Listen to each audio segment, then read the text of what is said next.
Assalamualaikum warahmatullahi wabarakatuh. Waalaikumsalam warahmatullahi. Alhamdulillahil karim ar-rahman alamal Qur'an khalaqal insana alamal bayan. Asyhadu an la ilaha illallah wahdahu la syarikalah wa asyhadu anna Muhammadan abduhu wa rasuluhu la nabiyya ba'dah. Allahumma shalli ala sayyidina Muhammad wa ala ali sayyidina Muhammad. Qala Allah Ta'ala di Kitabil Karim, ya ayyuhalladzina amanu taqullaha haqqa tuqatih wa la tamutunna illa wa antum muslimun.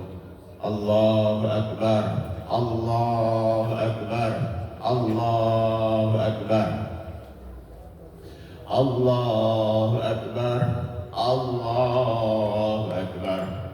La ilaha illallah, Allahu akbar, Allahu akbar walillahil hamd.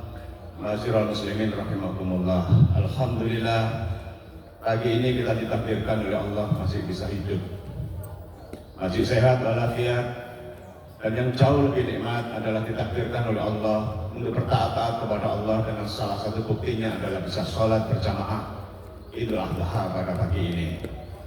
Manakala sholat ini adalah sholat yang terakhir dalam hidup kita, sholat Idul Adha yang terakhir di tahun ini bagi umur kita. Mudah-mudahan tahun ini adalah tahun transformasi yang puncak, agar kita nanti kelak dimatikan oleh Allah dalam kondisi muslim.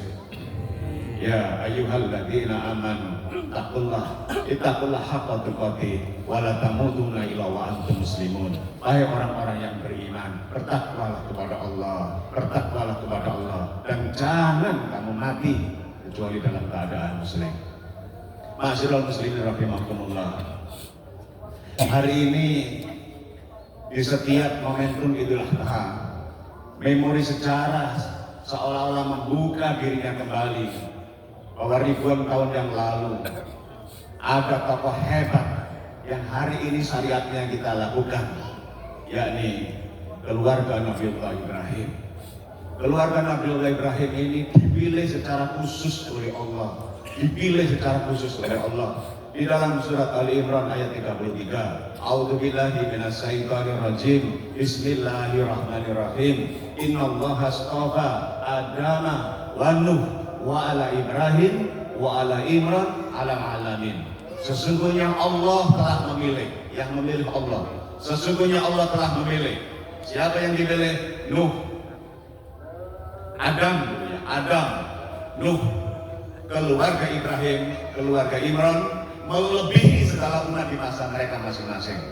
Perhatikan bagaimana Allah menyebut, sesungguhnya Allah telah memilih Adam, Nuh. Dua nama disebut langsung namanya, Adam, Nuh. Tapi giliran berikutnya Ibrahim disebut wa ala Ibrahim, keluarga Ibrahim. Wa ala Imran, keluarga Imran, alal alamin, melebihi segala umat di masa mereka masing-masing. Itu sebabnya pada khutbah kali ini kita akan meneladani bagaimana keluarga hebat ini, keluarga Nabiullah Ibrahim. Pendek kata, jika ingin tahu profil ayah yang super hebat, tengoklah profilnya Nabiullah Ibrahim. Jika ingin lihat profil istri dan ibu yang super hebat, tengoklah istri Nabiullah Ibrahim, Ibnu Hajar. Jika ingin melihat anak yang super bakti, tengoklah bagaimana Nabiullah Ismail itu. Pada hari ini kita duduk untuk mendengarkan khutbah ini. Saya mohon dengan segala hormat agar tidak ada yang meninggalkan tempat ini sebelum kita benar-benar mendapatkan transformasi pemikiran, agar dalam ujung-ujung hidup kita nanti kita benar-benar bisa meninggal, bisa mati dalam kondisi muslim. Ma'asyiral muslimin rahimakumullah. Allahu akbar, Allahu akbar, la ilaha illallah, Allahu akbar, Allahu akbar walillahil hamd. Ada satu momentum Nabiullah Ibrahim dan keluarganya ini diperintahkan untuk melakukan perjalanan darat dari titik Palestina menuju titik Ka'bah, yang jarak jauhnya ini diukur 2000 km. 2000 km itu Jakarta, Surabaya itu masih kurang, masih separuhnya. 2000 km itu kalau ditarik di Indonesia ini, Jakarta Makassar, ada seorang perempuan yang belum lama melahirkan, gendong bayi, mengikuti suaminya perjalanan darat 2000 km. Sangat amat jauh dan melelahkan. Sampai di tempat, ternyata ujian Allah ini belum selesai. Allah perintahkan kepada Nabiullah Ibrahim ini untuk meninggalkan istri dan anak-anaknya di tempat yang tandus itu. Maka kemudian tanpa banyak berkata-kata, sang Nabi ini berangkat untuk meninggalkan istri dan anaknya. Hati sungguh sangat amat berat. Bagaimana mungkin seorang suami meninggalkan istri dan anaknya di tempat yang terpencil, tidak ada tumbuh-tumbuhan, tidak ada perkampungan. Karena sang Nabi ini taat kepada Allah, maka seberat-berat taat itu pun tetap dilakukannya. Maka sang Nabi diam-diam kemudian segera meninggalkan istri dan anaknya. Dan kemudian istri dan anaknya ini ditinggal begitu saja tanpa perbekalan yang cukup. Dan ketika perbekalan itu sudah tampak menipis, maka sungguh ini menggelisahkan Nabiullah Ibrahim alaihissalam. Maka ketika perjalanan sudah agak menjauh sedikit dan bayang-bayang istri sudah tidak terlalu kelihatan, maka sang Nabi pun melangitkan doa dengan berjujur-jujur air mata. A'udzubillahi minasyaitonir rajim. Bismillahirrahmanirrahim. Rabbana inni askantu min dzurriyyati biwadin ghairi dhi zar'in 'inda baitikal muharram rabbana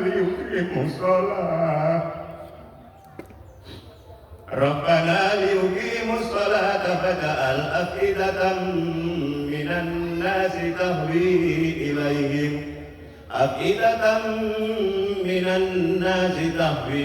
ilaihim warzuqhum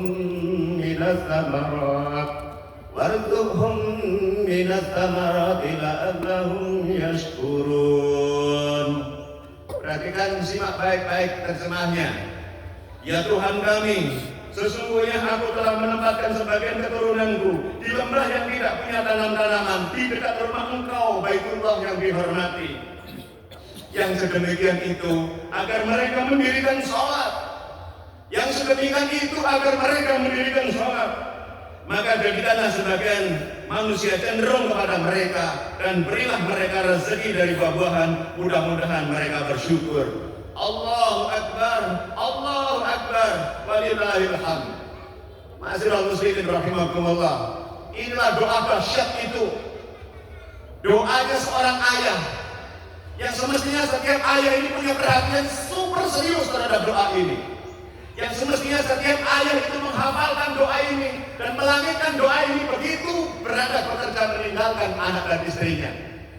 Dan di dalam doa itu yang menjadi perhatian utamanya Rasulullah, yang menjadi perhatian utama Nabiullah Ibrahim adalah sholat.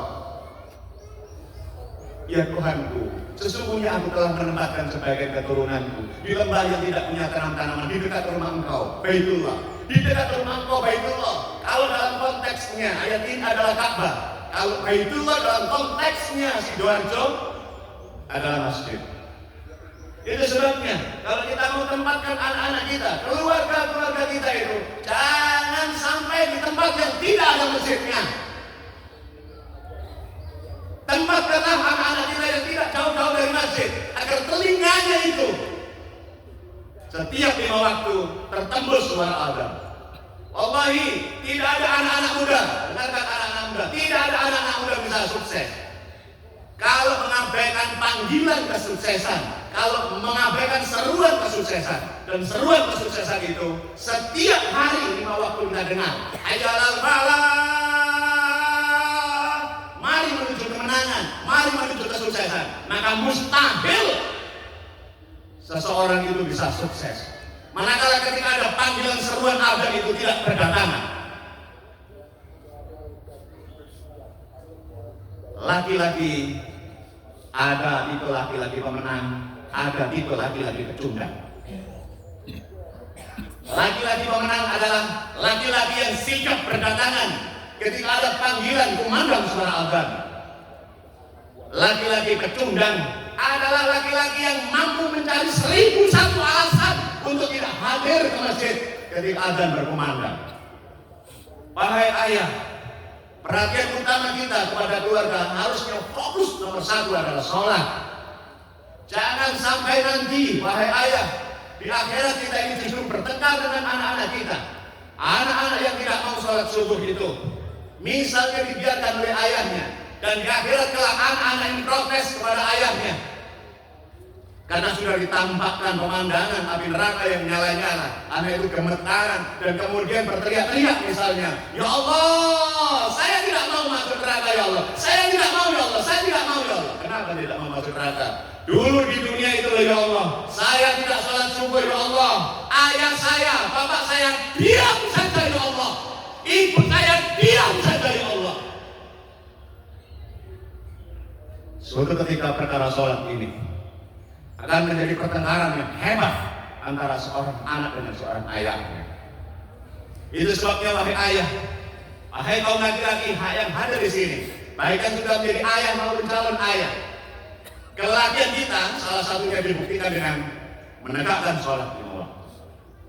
Harusnya sholat wajib seperti ini. Sholat Idul Adha adalah sholat sunnah. Harusnya seperti ini masjid-masjid kita. Dan kalau masjid-masjid kita seperti ini jamaahnya, insya Allah umat Islam itu akan bangkit dari masjid. Jangan pernah bermimpi kebangkitan umat Islam kalau masjid-masjid subuh-subuh itu masih kosong. Laki-laki yang tangguh adalah laki-laki yang sigap berdatangan ketika ada azan subuh. Laki-laki yang rapuh adalah laki-laki yang tak mampu membuka mata ketika azan subuh berkumandang. Itu sebabnya wahai para ayah, wahai kaum laki-laki, sholatlah. Serulah keluarga kita untuk sholat. Jangan coba-coba melalaikan sholat, kemudian kita berdoa minta diberi kemenangan oleh Allah. Mustahil. Allahu Akbar, Allahu Akbar, la ilaha illallah, Allahu Akbar. Ma'asyiral muslimin rahimakumullah. Sejenak kita tinggalkan bagaimana Nabiullah Ibrahim ini bergerak-gerak air mata ketika melangitkan doa itu. Dan kita lihat bagaimana fragmennya Ibunda Hajar untuk bisa diteladani ibu-ibu yang hari ini juga sedang mengikuti sholat Idul Adha ini. Bunda Hajar melihat sudah sangat tipis perbekalan. Sang ibu punya naluri jangan sampai anakku ini mati. Maka diperjuangkan sang ibu ini hiking, naik ke bukit, mencari air agar anaknya tidak mati. Hiking naik. Belum lama perempuan ini menempuh perjalanan darat 2000 km, nyampe di tempat terhantam mentalnya ditinggalkan oleh suaminya. Kemudian hiking naik ke bukit Safa Marwah, dan di dalam bukit itu ternyata hikingnya itu tidak mendapatkan apa-apa sama sekali. Tidak ada air yang didapatkan. Maka sungguh dahsyat perjuangan Ibunda Hajar ini membela anaknya, pontang-panting antar bukit dan tidak mendapatkan apa-apa, tetapi tetap menaruh harap kebaikan kepada Allah, dan Allah hadirkan pertolongan begitu dekat di Kadi Ismail. Wahai ibu, khatib ingin memberi nasihat kepada panjenengan semuanya. Tirulah Ibunda Hajar yang sangat taat kepada Allah, sangat taat kepada suami, dan sepontang-panting apapun panjenengan untuk mengurusi anak. Kalau Ibunda Hajar dari Safa Marwah, maka sungguh saya nasihatkan di sini, sepontang-panting apapun kau memperjuangkan anak-anakmu, jangan menyerah, jangan rapuh, jangan layu menjadi seorang ibu. Negeri ini membutuhkan ibu yang hebat. Negeri ini membutuhkan ibu yang tidak gampang menyerah untuk mengurus anak-anak. Perjuangan anak-anakmu. Karena sesungguhnya telapak kakimu dikiaskan adalah pintu surga buat anak-anak. Jika telapak kaki diletakkan di bawah telapak kaki ibu, jika surga diletakkan di bawah telapak kaki ibu, maka sungguh setiap ibu harusnya memberi jejak-jejak surga kepada anaknya, agar anaknya bisa buntuti nanti sampai di surga bersama ibu dan tercinta. Masyaallah muslimin rahimakumullah. Sungguh, hari ini adalah hari yang super menggetarkan. Bagaimana ketika Ibunda Hajar kebingungan, ditinggalkan oleh sang suami. Maka Bunda Hajar bertanya, wahai suamiku, apakah akan meninggalkan aku di sini bersama anakmu? Tak mampulah Nabi ini menjawab. Kenapa? Karena begitu beratnya perintah ini. Diulang yang kedua kali, apakah akan meninggalkan aku bersama anakmu? Tak mampu pula menjawabnya. Yang ketiga, Ibunda Hajar tahu betul bagaimana suami yang beriman itu. Salah satu ciri suami yang beriman itu adalah ketika disebut nama Allah hati bergetar dan keluarlah kata-katanya.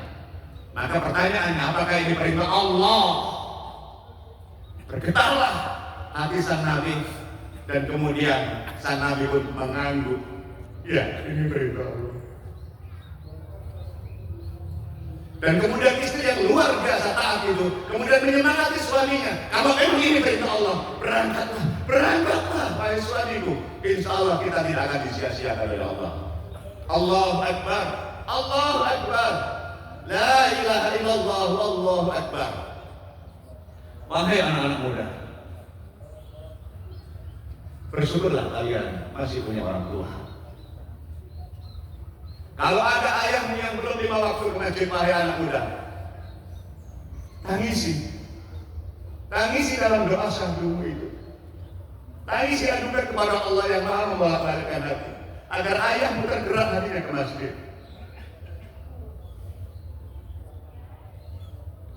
Wahai anak-anak muda, laki-laki maupun perempuan, kalau ada ibumu yang belum taat kepada Allah, yang masih lepas hijab kemana-mana, tangisi dalam doa syahdumu.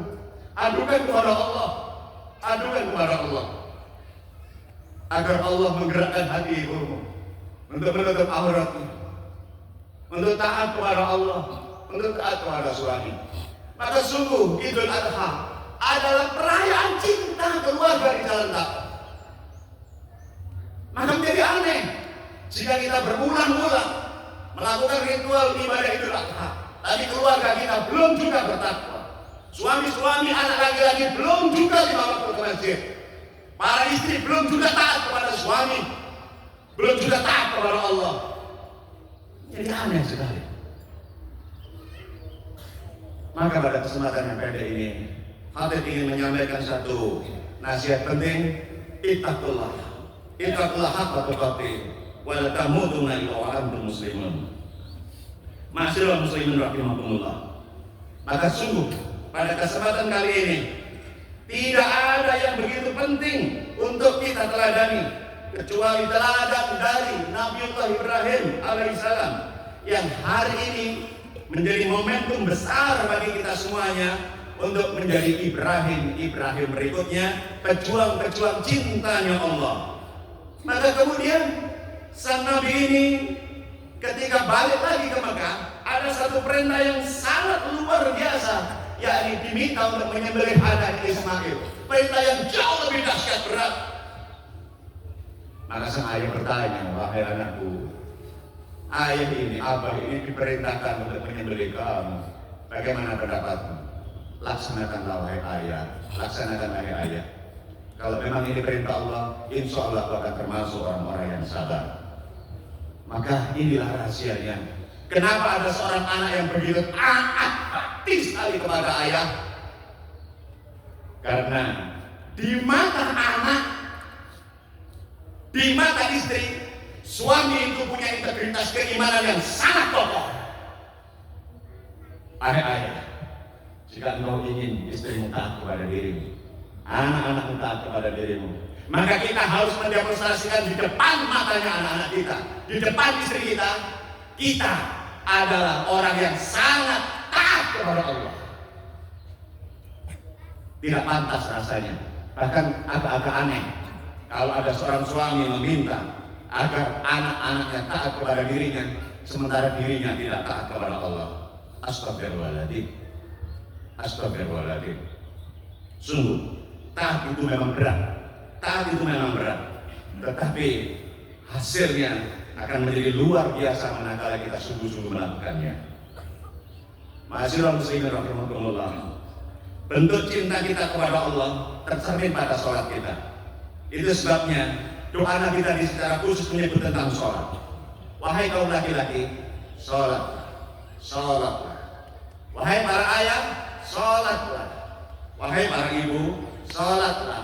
Wahai anak-anak muda, sholatlah.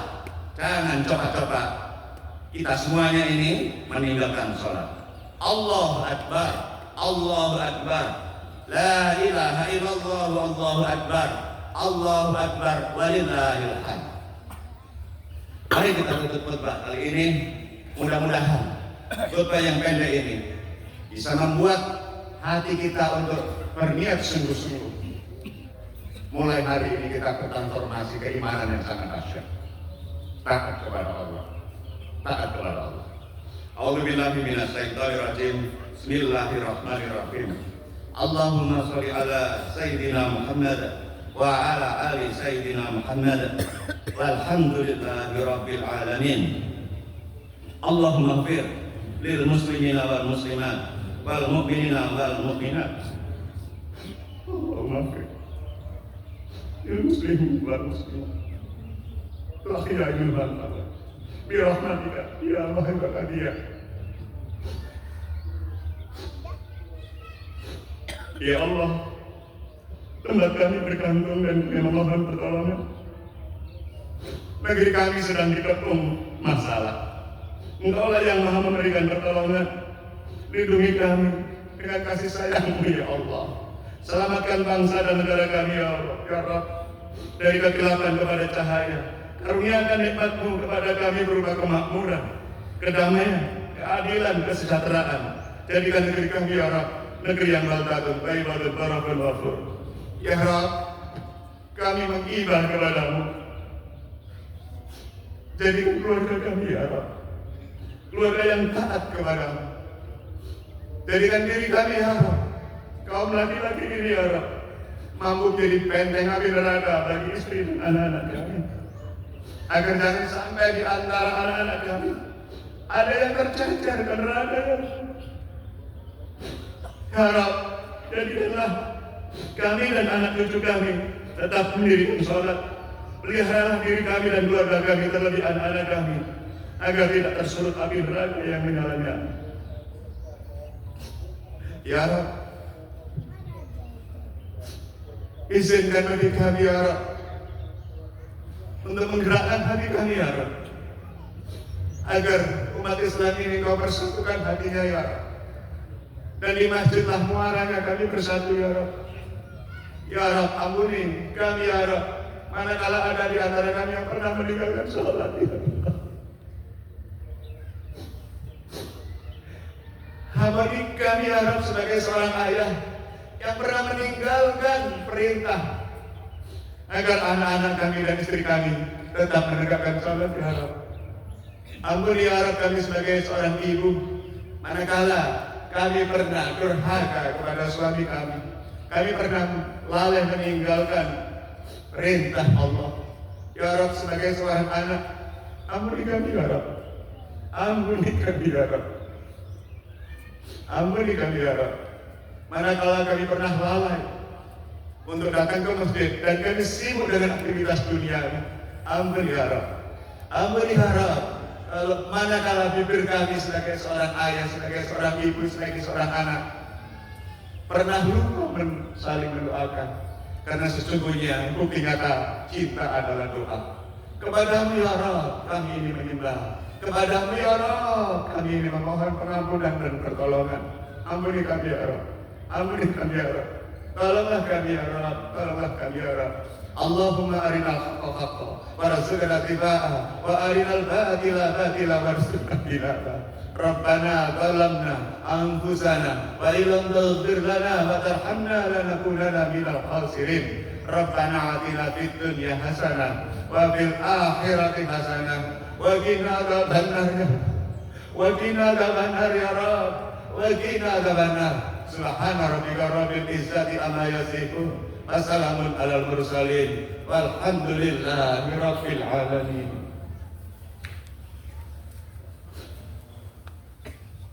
Ma'asyiral muslimin rahimakumullah, mengatakan khutbah pendek yang bisa kami sampaikan. Ihdinas siratal mustaqim. Assalamualaikum warahmatullahi wabarakatuh. Waalaikumsalam.